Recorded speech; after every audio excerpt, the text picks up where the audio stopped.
बहुत ध्यान से सुनिए।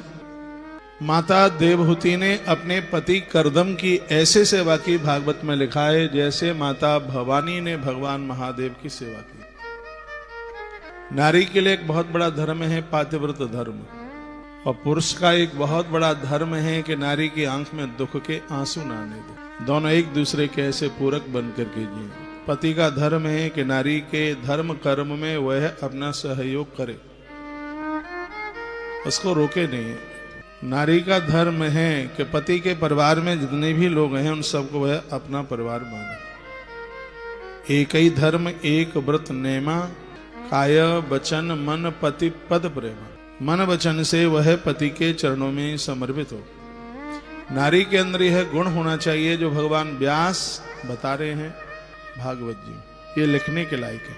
ऐसी नारी तो ईश्वर को प्रकट कर देती है, भगवान को धरती पर उतार देती है, जिस नारी के अंदर यह है गुण है। कौन कौन से मैं श्लोक बोल रहा हूं। विश्रमेणात्म शौचेन गौरवेण दमेन च, लिखने के लायक होंगे शब्द। शुश्रूषया सौहृदेन वाचा मधुरया च भो। मेरा निवेदन है आपको, जो भागवत जी में कहा जा रहा है, आपके साथ जितने भी हमें सुन पा रहे हैं, इन सूत्रों के ऊपर चलना, जिंदगी आनंद में खिल उठेगी। सबसे पहला सूत्र बताया गया कि नारी के अंदर यह गुण जरूर हो, क्या? परिवार पूरा उसके ऊपर विश्वास करे, ऐसे ईमान के साथ में अपना जीवन जिए कि उसके लिए कहीं ताला ही न डालना पड़े। कौन है ये? पति और पत्नी का आपस में अटूट विश्वास है, यह नारी का पहला गुण है।